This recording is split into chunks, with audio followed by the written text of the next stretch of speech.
सो तुम लोग तो बहुत सारे सिंचन के एपिसोड देख ही होगे और देखते रहते होंगे। सो आज हम लोग देखेंगे सिंचन के most scariest movement but different episodes में। So all the way credit goes to for the fact and if you excited ही वाला एक चैनल में जुड़ना है सब्सक्राइब दबा दो। 500 सब्सक्राइबर के बहुत ज़्यादा नज़दीक आ चुके हैं, तो जल्दी से नहीं दबाया तो दबा दो। सो आज हम लोग देखने वाले हैं सिंचन के most scariest movement from different episode. So let's begin to the video. यार यूं तो आमतौर पर हमारे कार्टून्स एंड एनिमे का नॉर्मल चिल मोड में मस्ती भरे एपिसोड्स होते हैं, लेकिन पता नहीं कभी कभी राइटर्स को भी क्या ही हो जाता है कि वो ऐसे एपिसोड्स लिख देते हैं जिनको एनिमेट करने के बाद उनको भी समझ नहीं आता कि इसे बच्चों के लिए टीवी पर दिखाना भी चाहिए। या ये तो ट्रू है। जैसे बहुत सारे ऐसे एपिसोड, जैसे ये वाला जो ये वाला मिर्ची जो मोबाइल के अंदर कैद हो जाता है, इसके ऊपर मैंने वीडियो बना रखा है, नहीं देखा तो जल्दी से देख लेना। सो वो वाला एपिसोड अगर तुम लोगों ने मुझे टीवी में देखा तो मुझे कॉमेंट करके बोल सकते हो कि मैंने अभी तक टीवी में वो वाला एपिसोड देखा नहीं कि मिर्ची मोबाइल के अंदर ट्रैप हो जाती है, फिर सिंचन कैसे ना करके वो एक्सकेप कराता है। और तुम लोगों ने वो वाला एपिसोड देखा है तो देख लेना। देखा है तो मुझे कॉमेंट कर देना, क्योंकि मैंने तो नहीं देखा। तो बोल रहा था। Okay, let's continue. कि नहीं तो जल्दीबाजी में वो उन चिलिंग एपिसोड्स को दिखा तो देते हैं, लेकिन फिर बहुत ही जल्द उसे नए एपिसोड्स के साथ रिप्लेस भी कर देते हैं। बट आजकल के मॉडर्न वर्ल्ड में अगर एक बार कोई चीज इंटरनेट पर आ जाती है तो फिर उसे छिपाया भी नहीं जा सकता। तो यार चलो आज के इस चिलिंग वीडियो में हम उन्हीं रेयर एबनॉर्मल एपिसोड्स को देखते हैं। एपिसोड के स्टार्ट में प्रिंसिपल सर कहते हैं कि अपने फोन के पॉपअप से जरा बचकर ही रहना। स्टार्टिंग में मैंने तुमको बोला था ना, वो फ़ोन वाला एपिसोड, एंड इट्स लिटरली पहला स्कैरी मोमेंट ये फ़ोन वाला एपिसोड से। और तुम लोग को लग रहा हो कि मैंने ये वाला वीडियो देख चुका हो। मैंने नहीं देखा, तुम लोग के साथ ही बैठ के देख रहा हूँ भाई। बट ओके, अभी तुम लोग जो लोग नहीं देखा तुम लोग मेरे साथ बैठ के देख सकते हो, पर मैंने रिएक्शन दे दिया था। ओके, देखते हैं क्या कर सकते हैं। उसके बाद सीन शिफ्ट होता है और हमें सिंचन के घर को दिखाया जाता है, जिसमें सिंचन अपना कुछ मस्ती कर रहा होता है और मिसाई कुछ ऑनलाइन शॉपिंग। इतने में सिंचन मिसाई को परेशान करने लगता है और वो उसे शांत रहने के लिए कहती है, लेकिन तभी मिसाई को अपने फोन पर एक पॉपअप मिलता है जिस पर लिखा था कि अगर आप यहाँ पर क्लिक करोगे तो आपको बहुत सारे लूट ऑफर्स मिलेंगे। अब यार जैसा कि हम जानते हैं कि मिसाई थोड़ी सी शॉपिंग फ्रीक है, इसलिए वो वहाँ पर क्लिक कर देते हैं। क्लिक करते ही एक और पॉपअप आ जाता है, कांग्रेचुलेशंस आप अपने प्राइजेस जीत चुके हो। उसके बाद अचानक से मिसाई का फोन लाल हो जाता है। मिसाई कहती है कि मैं कौन से फालतू स्कैम में पड़ गई। जिसके बाद जब वो अपने दूसरे काम से कहीं पर जाती है तो फोन के अंदर से एक अजीब सी लड़की आके कहती है यहाँ पर क्लिक करते ही आपको अपने प्राइजेस मिल जाएंगे। उसके बाद मिसाई सिंचन को मना करते हैं वहाँ पर क्लिक करने से, लेकिन तब तक सिंचन का हाथ गलती से उसी पॉपअप पर पड़ जाता है। मिसाई घबरा जाती है, लेकिन उसके कुछ बोलने से पहले ही जैसे वो बेहोश हो गई। जब आंखें खुलती हैं तब उसको चारों तरफ लाल कलर का अजीब सा दुनिया दिख रहा था। उसे कुछ भी समझ नहीं आ रहा था कि वो यहाँ पर कैसे पहुंच गई। तभी कुछ देर ये जो लाल कलर का स्क्रीन दिख रहा है तुम लोग को, ये मतलब मिड से उस मोबाइल के अंदर जा चुकी है आई थिंक। सो और वो उसी के अंदर वो उसको लग रहा है कि क्या हो रहा है। सो उसको पता नहीं, फिर उसको भी तुम लोग देखो अभी उसको सिंचन दिखेगा कैसे दिखेगा। अभी देखो मैंने देखा भाई, मतलब रिएक्ट में आगे चलते चलते उसे एक स्क्रीन दिखती है जिसमें देखकर मिसाई को फाइनली पता चलता है कि वो तो अब अपनी फोन के अंदर कैद हो चुकी है। बाहर सिंचन अपने चोको चिप्स को खा रहा होता है, लेकिन जब वो मिसाई को फोन के अंदर देखता है तो वो उन्हीं से खेलने लगता है। इतने में मिसाई देखती है कि उसके सामने एक डेविल फेस भी आ गया है। तो कहता है अब तुम हमेशा इस फोन में कैद होने वाली हो और तुम्हें यहाँ से बाहर कोई भी नहीं निकाल सकता। जिसके बाद वो एक टाइमर स्टार्ट कर देता है और कहता है अगर तुम 3 मिनट के अंदर फोन से बाहर नहीं जा पाती हो तो हमेशा के लिए तुम यहीं पर कैद होगी। ये सुनकर पहले तो मिसाई काफी डर जाती है, लेकिन उस प्रॉब्लम तब बढ़ जाती है जब सिंचन के हेल्प से भी वो बाहर नहीं जा पा रही थी। और चाहे अंदर से भी मिसाई कितनी भी कोशिश कर ले, उसे फोन से बाहर निकलने का कोई भी तरीका नहीं मिल रहा था। जिसके बाद वो डेविल मास्क मिसाई पर और भी ज्यादा हंसने लगता है और कहता है कि अब तुम्हारा खेला हो गया। मिसाई भी धीरे धीरे ट्रांसपेरेंट और गायब हो रही थी। जब सिंचन देखता है कि मिसाई गायब हो रही है तो उसे अचानक से एक बहुत ही ब्रिलियंट तरकीब सोचती है। वो उस फोन को लेकर तेजी से दौड़कर वॉशरूम की तरफ भागता है। मिसाई के फोन को फ्लश की तरफ दिखाकर वो एक बटन पर प्रेस करता है और उसके ऐसा करते ही अचानक से मुझे ये वाला कौन सा समझ गया कि वो सिंचन ने उसको वॉशरूम के उधर ही क्यों लेके गया और उसमें वहाँ पे जाके आई थिंक कोई रिफ्लेक्ट हुआ, वो जो वाटर है तो वहाँ पे उसके रिफ्लेक्ट होके उसको क्लिक किया। I don't think. अगर तुम लोग को ये वाला कौन सा समझ आया कि उसने वॉशरूम के लिए गया, मुझे तो ये लग रहा है कि वो जो रिफ्लेक्ट हुआ वो जो मोबाइल का स्क्रीन, सो उससे उसको क्लिक किया, सो इसलिए वो बाहर निकल गई। आई डोंट नो, तुम लोग कमेंट कर सकते हो ये वाला। या मिसाई फोन के बाहर आ जाती है। एक्चुअली सिंचन को समझ में आ चुका था कि जो मिसाई का डेविल स्मार्टफोन है वो बटन प्रेस करते ही सामने वाले को खुद में कैद कर लेता है, इसलिए अब उसके बटन दबाने पर अब उसने मिसाई के रिफ्लेक्शन को अंदर कैद कर लिया। अच्छा समझ गया, मत करो, छोड़ो समझ गया मैं, मतलब कर ही दो, कर दिया तो क्या कर सकते हैं, मत डिलीट मत करो। की रियल मिसाई को आखिर में प्रिंसिपल सर दोबारा आते हैं और कहते हैं, कहा था मैंने, ध्यान रखना फालतू पॉपअप पर कभी क्लिक मत करना। So, इस एपिसोड का मोरल ऑफ द स्टोरी क्या है? ऐसे कोई भी नोटिफिकेशन पॉपअप हो तुम्हारे फ़ोन में, अचानक क्लिक ना करें, बट रिफ्लेक्सी वाला हब जैसे दिखे, रिफ्लेक्सी वाला hub upload a new video, जल्दी से क्लिक करो, लाइक करो, सब्सक्राइब करो, कमेंट करो, वीडियो देखो, एंड तक देखो, मज़ेदार वीडियो बनाते हैं फैमिली फ्रेंडली। नमस्कार जी, नमस्कार अंकल, टीवी में देख रहे हो, पढ़ाई नहीं कर रहा वो, नहीं कर रहा पढ़ाई वो,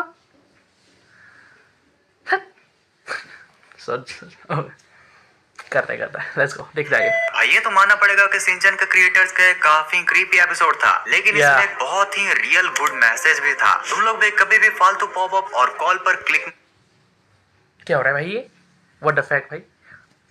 मैन टू मैन कन्वर्सेशन चलता है अभी, जो मैं बोल रहा हूँ आप भी वही बोल रहे हो, मैंने डेविल फेस बोला, आप डेविल फेस एक साथ बोले थे, अभी मैंने आप लोग तुम लोग को मॉरल ऑफ द स्टोरी बोला, इन भाई ने भी मॉरल ऑफ द स्टोरी। भाई इसी बात पे लाइक तो बनता है भाई, प्यारा सा कमेंट ड्रॉप कर दो इसी बात में कि एक साथ एक ही जैसे वर्ड्स कैसे बोल रहे हैं, हमारे शब्द कैसे मिल रहे हैं। ओए ओए ओए, क्या शब्द बोला मैंने, वाह। मत करना। तो इस एपिसोड के स्टार्ट में हैरी को दिखाया जाता है, जिनको कंपनी की तरफ से फैमिली ट्रिप का ऑफर मिला होता है। हैरी अपने कार का जीपीएस ऑन करके फैमिली को लेकर लोकेशन की तरफ निकल पड़ते हैं। जीपीएस को फॉलो करते करते पहाड़ियों। डैम ब्रो, ये एपिसोड में देख मैं कितना बड़ा सिंचन का फैन हूँ भाई, मैंने सब एपिसोड देख चुका हूँ, जितना भी हॉरर स्कैरी मोमेंट्स है, बट अगर तुम लोगों ने अभी तक नहीं देखा तो मैं क्या कर सकता हूँ? तुम लोग नहीं देखा तो तुम लोग की गलती भाई, मैं क्या कर सकता हूँ है? ओके, मैं कुछ नहीं बोलूँगा, तुम लोग स्पॉइलर हो जाओगे, देख लेते तुम लोग के साथ बैठ के। एक सुनसान जगह पर पहुंच जाते हैं, ना आसपास कोई आदमी ना कोई जानवर, सिर्फ हवा की आवाज। वहाँ थोड़ी देर घूमने के बाद उनको एक पुराना सा घर दिखाई देता है। उन्हें लगता है कि शायद यही उनका होटल है। घर का गेट तो ऑलरेडी खुला है, लेकिन अंदर कोई भी नजर नहीं आता। हैरी होटल की कंफर्मेशन के लिए ऑफिस में कॉल करते हैं, लेकिन वहाँ तो नेटवर्क का एक भी सिग्नल नहीं था। काफी सोच विचार करने के बाद वो लोग वहाँ पर घर के अंदर रहने का डिसाइड करते हैं। और जब सिंचन और हिमावारी एक कमरे में जाते हैं तो वहाँ पर रखी होती है कुछ पुरानी डॉल्स। हिमावारी को वो डॉल्स तुरंत ही पसंद आ जाती हैं। दूसरी तरफ मिसाई किचन में खाना बनाने जाती है, लेकिन जब फ्रिज खोल के देखती है तो उसमें सिर्फ पुडिंग सी थी। रात को पूरी नुहारा फैमिली को वही पुडिंग खाकर काम चलाना पड़ा। लेकिन खाना खत्म होते ही सबको पता चलता है कि हिमावारी तो गायब है। सभी उन्हें ढूंढने लगते हैं। थोड़ी देर बाद सिंचन और मिसाई देखते हैं हिमावारी एक कमरे में बैठकर किसी से बात कर रही होती है, लेकिन वहाँ पर उन्हें कोई भी नहीं दिखता। मिसाई उसे मजाक समझकर हिमावारी को वहाँ से उठाकर ले जाती है, लेकिन जैसे ही वो निकलती है हमें पर्दे के पीछे से एक परछाई हिलती हुई नजर आती है। पर्दे के पीछे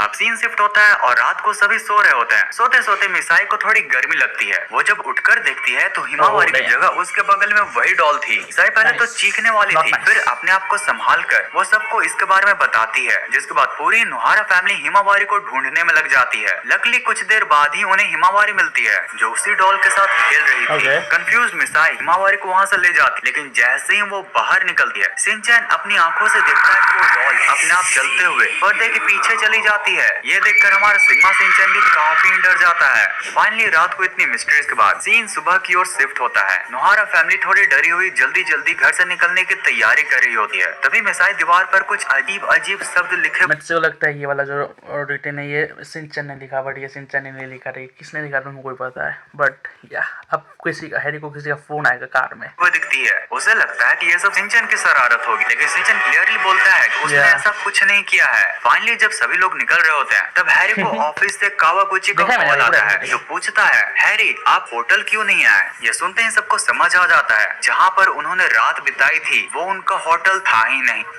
तो इस एपिसोड के स्टार्ट में हमें ये एपिसोड हम लोगों ने समझ लिया। आप लोग ने अभी तक 2 एपिसोड देख चुके हैं, पहला फ़ोन वाला एंड दूसरा ये हॉरर हाउस वाला, एंड अब बारी है तीसरे एपिसोड की नैनी के साथ। देखते ये एपिसोड हम लोग ने देखा है या भी हम लोग बैठ के देखेंगे ये वाला। लेकिन सब्सक्राइब कर दो यार, कर दो सब्सक्राइब, कुछ नहीं जा रहा, कर दो।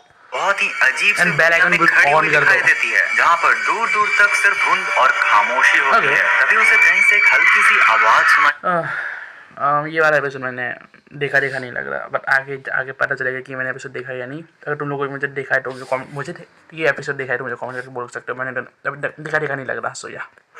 तो इस एपिसोड के स्टार्ट में हमें नैनी एक बहुत ही अजीब सी दुनिया में खड़ी हुई दिखाई देती है, जहाँ पर दूर दूर तक सिर्फ और खामोशी होती है। तभी उसे कहीं से एक हल्की सी आवाज सुनाई देती है। नैनी उस आवाज का पीछा करती है, लेकिन आसपास कोई भी नहीं होता। धीरे धीरे अब वो आवाज तेज होने लगती है और अचानक उसके सामने एक बड़ा सा रैबिट आ जाता है। ये नैनी का ही रैबिट होता है, लेकिन साइज में बहुत बड़ा और खतरनाक। वो भागने की कोशिश करती है, लेकिन रैबिट नैनी के हाथ को पकड़कर उसकी मुट्ठी बंद करके खुद को मारने के लिए कहता है, मुझे मारो, मुझे मारो। वो बार बार यही कह रहा था। डर के मारे नैनी भी उसे जोर का पंच मारती है और उसी वक्त उसकी आंखें खुल जाती है। ये सब सिर्फ एक सपना होता है, लेकिन नैनी को अचानक याद आता है कि आज स्कूल का पुल डे है। नहीं, बाहर बारिश तेज जोर का, इसलिए वो जल्दी रेडी हो जाती है और जल्दी से स्कूल पहुंचती है। लेकिन पूरा ये एपिसोड मैंने देखा है। ये एपिसोड देखा है मैंने। ओके, तुम लोग भी शायद देखा ही लिया होगा। पहला वाला सीन आई थिंक हंगामा में कट कर दिया था, इसलिए मुझे समझ नहीं आया, बट ये एपिसोड देखा मैंने। ओके, देखते आगे क्या होता है। उसे लगता है कि शायद वो बहुत ही जल्दी आ गई। वो जब स्कूल के पूल के पानी की तरफ देखती है, तब हमें अपनी स्क्रीन पर एक रैबिट की परछाई दिखाई देती है, जिसे नैनी नहीं देख पा रही थी। तभी सिंजन भी अपनी मॉम के साथ वहाँ पर गेट पर आता है और याद करता है कि आज तो पुल डे है ही नहीं, आज तो छुट्टी है। ये सुनकर उसकी मॉम उसे डांट कर वहाँ से घर ले जाती है। नैनी को भी पता चलता है कि वो भी गलत दिन पर आ गई। उसे धीरे धीरे बहुत ज्यादा गुस्सा आ रहा था, इसलिए गुस्से में वो साइड में जाकर अपने बैग से उसी रैबिट टॉय को निकालती है और उसको पंचे से पीटने लगती है। इसी बीच वो रैबिट अचानक से हिलने लगता है, उसकी आंखें लाल हो जाती है और वो जिंदा हो जाता है। रैबिट फिर से नैनी का हाथ पकड़कर उसकी मुट्ठी बंद करता है और कहता है, मुझे मार दो। घबराहट में नैनी उसे और पीटने लगती है और उस बनी को पुल में फेंक देती है। पानी में गिरते हैं वो रैबिट चिल्लाने लगता है। वो कहता है, मुझे पानी से नफरत है, मुझे बचाओ, मुझे निकालो। उसके बाद धीरे धीरे वो पानी में ही घुलने लगता है, जिसके बाद के शरीर से कई रैबिट्स की आत्मा निकलकर पुल के पानी में ही मिल जाती है। फाइनली सीन शिफ्ट होता है नेक्स्ट डे पर। इस बार सच में भाई सॉरी भाई, मैंने ये एपिसोड नहीं देखा भाई। जितना डरावना, आई थिंक एपिसोड बैन ही कर दिया होगा। मैंने नहीं देखा एपिसोड। डे होता है, सभी बच्चे पुल में खेल रहे होते हैं। मैंने भी स्कूल अच्छा देखा है मैंने। और ये क्या कर रहा हूँ मैं, देखा है मैंने। ये सब कट कर दिया था हंगामा ने। शीश ब्रो, बहुत जोर का बारिश तेरे बारे, बहुत जोर का। पहले तो योशिनागा मैम उसे कपड़े चेंज करने के लिए कहती हैं। एक्चुअली मैम भी उसकी हेल्प कर रही होती हैं, पर अचानक उनका बिहेवियर अजीब हो जाता है। वो नैनी का हाथ पकड़कर मुट्ठी बंद करती हैं और धीरे से कहती हैं, मुझे मार दो। उसके बाद उनका चेहरा रैबिट जैसा दिखने लगा था। डर के मारे नैनी भी बाहर भाग गया, लेकिन बाहर आकर वो देखती है कि स्कूल के सभी लोग काफी वियर्ड हो चुके हैं। कल पुल के पानी में खरगोश की आत्मा अंदर थी। सभी लोग नैनी की मुट्ठी बंद करा के उसे कहते हैं कि उन्हें मारे। तभी पुल के अंदर से पानी का बना ट्रांसपेरेंट और बड़ा रैबिट उठता है। वो नैनी के पास आकर कहता है कि अब तुम ही मुझे मारो। नैनी पहले तो उसे मना करती है, लेकिन सारे बच्चे और टीचर्स मिलकर जबरदस्ती उसका हाथ पकड़कर रैबिट पर पंच मरवा देते हैं। रैबिट पानी से भरे बलून्स की तरफ फट जाता है और जो आत्मा सबके अंदर गई थी वो सबके शरीर से बाहर निकल आती है। सभी लोग वापस नॉर्मल बन जाते हैं। अब फाइनली एंड सीन में जब रात का टाइम होता है तो हमें पुल को दिखाया जाता है। पानी में हल्की सी हरकत होती है और वो रैबिट दोबारा से पुल की पानी से बाहर आता है। Absolute cinema bro, absolute cinema है। वो धीरे से कहता है, मुझे मारने के लिए शुक्रिया नैनी। और इतना कहकर वो पुल से निकलकर नैनी के घर की तरफ चल पड़ता है। और यारो यहीं पर ये एपिसोड खत्म हो जाता है।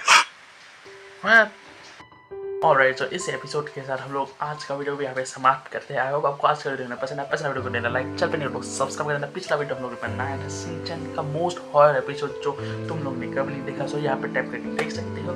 एंड इंस्टाग्राम में जो फॉलो नहीं किया कर लो, आप फॉलो। हम लोग अपना रील डालते रहते हैं।